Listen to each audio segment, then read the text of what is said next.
Bonjour à tous et bienvenue dans le JT des JT de ce samedi 2 juin 2018. Bonjour Caroline. Bonjour Miguel. Comment allez-vous? Très bien et vous? Super bien. Aujourd'hui c'est un grand jour. Nous sommes évidemment samedi 2 juin et nous fêtons les 3 ans d'existence de Comcom TV et on est très fiers et on est là grâce à vous depuis 3 ans et j'espère encore pour très longtemps. Merci à vous, merci à tous les bénévoles et évidemment les permanents, l'équipe permanente et à tous nos partenaires d'être là. Et ce soir nous ferons une fête ici même pour fêter les 3 ans de Comcom TV. Un gros bisou à notre parrain pour le studio, Michel Crémades. Et merci à toi, bien sûr.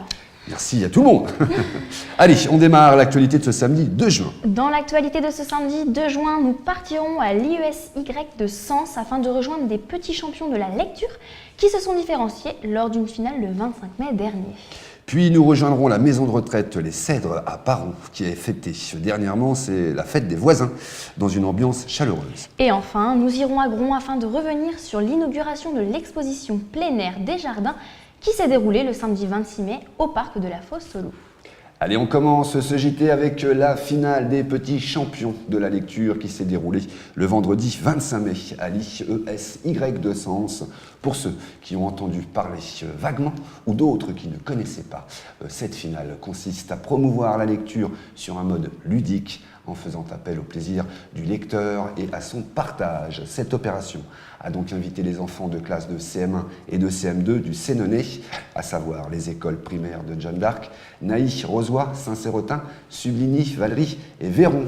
Ils ont donc lu à haute voix pendant une durée de 3 minutes le texte de leur choix, tout ceci devant un jury dont j'ai eu l'honneur de présider, qui a eu la dure tâche de choisir le gagnant parmi tous ces champions. Mais alors, qui a gagné, Caroline? La réponse dans le reportage de Miguel Marquez et bien sûr Frédéric Brûlé. Il n'y a donc pas de congé fixe. En réalité, les élèves n'ont droit qu'à un seul jour de vacances par an. Vendredi 25 mai s'est déroulée la finale des petits champions de la lecture à l'IESY de Sens, où 8 classes de CM2 de Sens et ses alentours y participaient. Manek Dodé, élève de Subligny, est le grand vainqueur de ce concours et remporte donc cette finale grâce à un texte de Jean-Marcel R. Comment devenir super détective. J'adore le cassoulet en boîte. Froid, c'est presque aussi consistant qu'un os à moelle. Et si on le mâche assez longtemps, on peut même arriver à le réduire en bouillie. Je suis très contente pour Manek parce qu'il a bien travaillé et je pense qu'il y a eu une émulation. L'année dernière, les CM1, donc Manek faisait partie des CM1, ont assisté à la victoire de Justine et je pense que ça les a beaucoup motivés cette année. Et donc bravo, bravo Manek. C'est à Noël. Ma grand-mère m'avait offert le livre et comme il était très drôle, j'ai voulu le choisir. J'ai commencé chez moi, puis à l'école je l'ai relu. Il y a beaucoup de monde qui a aimé, et il y a eu beaucoup de monde qui a voté pour moi. Déjà qu'on n'était pas en avance, et son vernis qui ne séchait pas. Alors, elle m'a demandé vos pieds, puis avec des bâtons et des pierres. Ensuite avec des lances, des arcs, des armes de métal. Je lis toujours le résumé pour savoir si le livre me plaît ou pas. Et j'aime bien les gros livres. De prendre exemple sur moi et Justine et d'être bien motivée. Je peux devenir millionnaire avec ça. Il faut juste que j'arrive à résoudre le problème de la flaque d'eau au pied du ventilateur quand les glaces sont froides. Mais c'est un détail. Tout ça, c'est la faute du réchauffement climatique. Nous continuons avec la maison de retraite Les Cèdres à Paron, qui a fêté ses voisins. En effet, tout autant que les autres, les résidents retraités ont envie de participer, faire la fête et passer du temps à bavarder avec ceux qui les entourent. C'est bien pour cela que la vie en EHPAD est de plus en plus souvent associée à ce genre de manifestations. C'est l'occasion de partager un apéritif, d'écouter un peu de musique ou encore de participer à quelques activités manuelles. Autant d'aspects qui sont positifs pour un résident en EHPAD. C'est là le fruit d'une sociabilité nouvelle, d'un mouvement de partage et de convivialité. C'est un reportage à suivre en compagnie de Yann Johnson. Une fête de la poésie, Caroline? Oui. Samedi 26 mai, dans la soirée, la maison de retraite paronnaise Les Cèdres a ouvert ses portes pour une rencontre entre voisins. Une visite de proximité à l'initiative des membres de la direction de l'établissement Sylviane David et l'animatrice des Cèdres Pascaline Aiguadel. Un moment de partage a permis de favoriser le vivre ensemble entre résidents et familles. Ces derniers ont alors pu échanger autour d'un film projeté en plein air et grâce à la venue de 2 artistes sculpteurs qui exposaient leurs œuvres d'art, ils ont pu mettre la main à la pâte.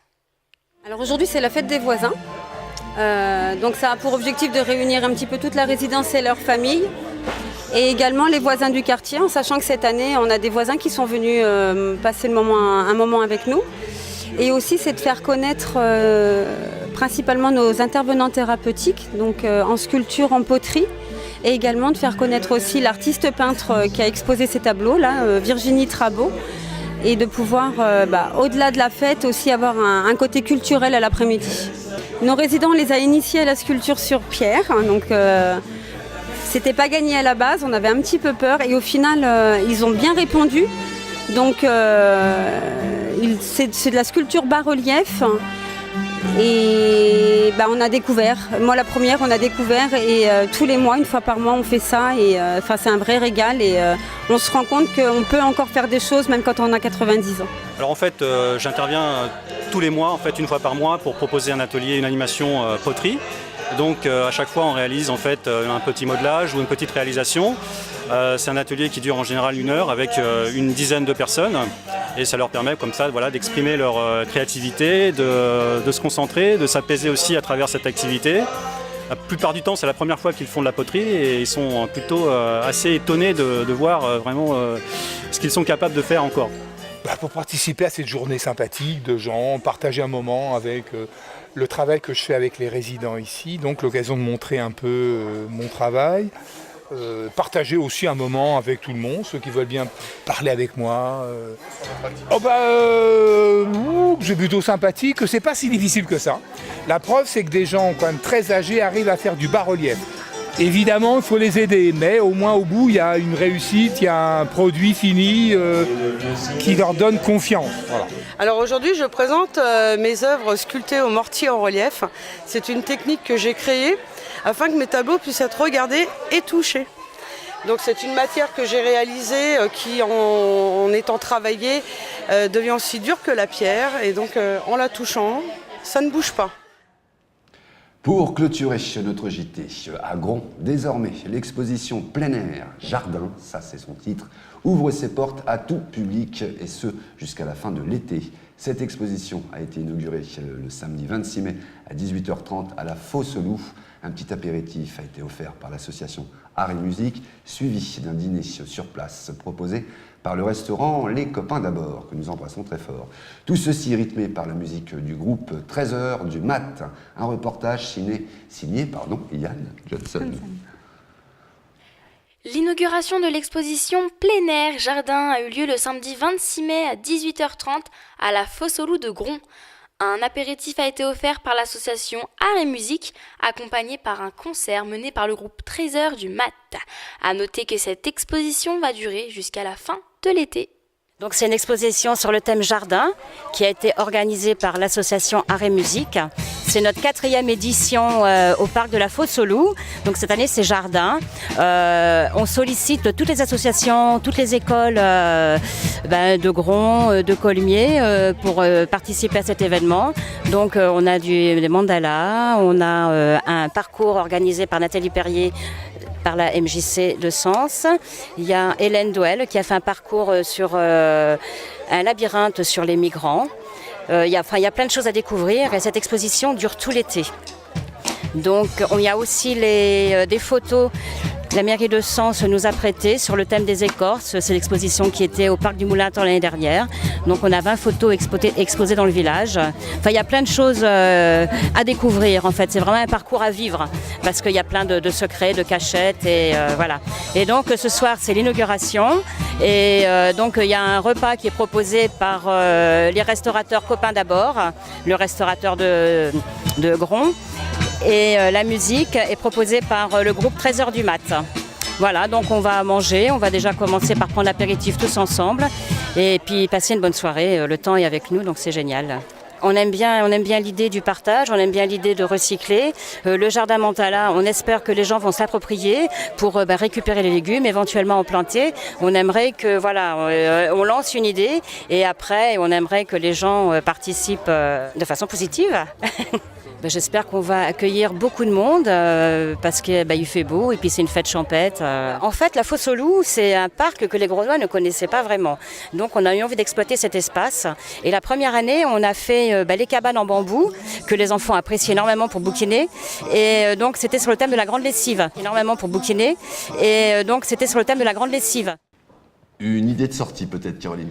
Bien sûr, est-ce que vous avez des bonnes chaussures de marche? Absolument, bon, pas là aujourd'hui, mais sinon j'en ai.